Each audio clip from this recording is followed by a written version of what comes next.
Thanks for getting me started there, and it's great to be with you all. To help us understand the links between child-friendly cities and slow cities, let's start by going back in time to the start of the 20th century when city streets were real public spaces for people of all ages, including children. Then we come to the 1920s, when cities began to become poorer places in terms of their public space. And city transport policy focused on increasing speeds on faster roads. People lost their right to the city with reduced access to public space and even reduced permission to cross their own streets. And this policy had devastating consequences for children and for young people. And here's a very simple yet very powerful idea. Much of what is wrong with public space and transport in cities can be greatly alleviated if we can find ways just to slow down.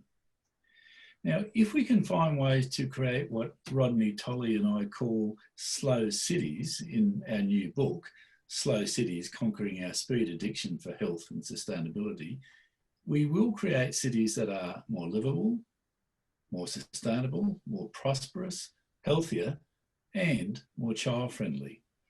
And to create slow cities, Rodney and I advocate two synergistic strategies. First, reducing the speed of motorised travel, and two, encouraging much greater use of the so-called slow modes, walking, cycling, and public transport.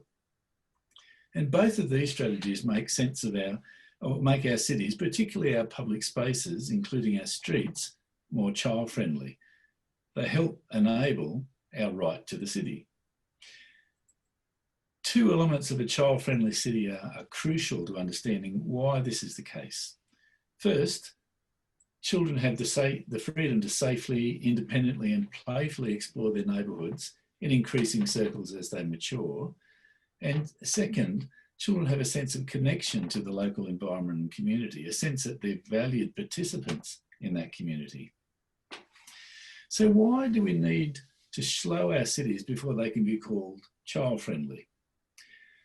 Well, children are adversely affected by speed, more so than adults. And most people would appreciate that road danger is reduced when speeds are lowered, but few people really appreciate how important it is to keep speeds at 30 kilometres an hour or lower. Now, to illustrate this, just imagine you're driving at 30 kilometres an hour when suddenly you see a child ahead.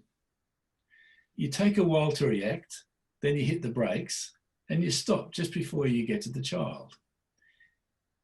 If you'd been travelling at 50 kilometres an hour, you would hit the child.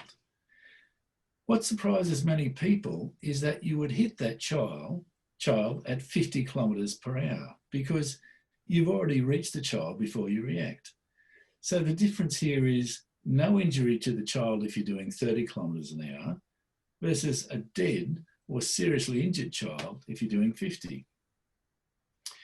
But the negative impacts of speed are far more subtle and pervasive than just its impact on road danger. Increased speeds have led to city sprawl and to the closure of local schools and shops and services, so that we all need to travel further to get to those places. And that means that the slower modes, walking, cycling and public transport, become less viable. And these modes are the child-friendly modes. And we can understand that for four reasons. The first reason is that children prefer to walk or cycle than to be driven.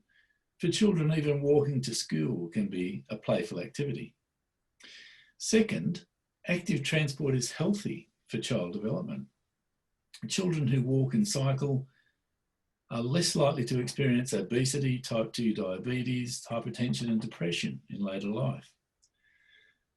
Third, when adults use the slower modes, whole neighbourhoods become more child-friendly as there are more eyes on the street to look out for children. And that contrasts with private motorised transport, which makes our cities less child-friendly. And fourth, the slow modes are the modes that children can use independently without an adult. And that allows children to explore the world and their own reaction to it at their own pace. Now, while we can make a strong case for slower and more child-friendly cities, we need a catalyst for change. And the COVID-19 pandemic may be just such a catalyst. COVID has shown us that we can reclaim much of the public space that has been used to facilitate high-speed transport, and we can reclaim this very quickly. In many cities under lockdown, playful activity is creating more child-friendly environments, with children walking in local streets and decorating streets and sidewalks with chalk, and people placing teddy bears in windows to provide children with an enjoyable treasure hunt. People around the world have now experienced elements of what a slow city could have to offer. The COVID crisis has also exposed the inequitable distribution of public space, and typically sidewalks and bike lanes are too narrow to maintain that 2-metre personal bubble. But with COVID, increasing the public space available for people was made possible by the dramatic decline of city driving during lockdowns and the freeing up of travel and parking lanes. And hundreds of cities rapidly added new or widened bike lanes and sidewalks and opened streets for people by restricting or banning motorised traffic. Now, unfortunately, in many cities, this opportunity to reclaim space is being lost with the assumption that speeding up our city transport will save time and save the economy. Now, in our book on slow cities, we explain that even though we think speed saves us time, it doesn't. Speed steals our time, our money, our health, and our public space. If we can make child-friendly cities a goal, we will create slower, healthier, and wealthier cities that are more livable public spaces that enhance our right to the city. And here's the takeaway point.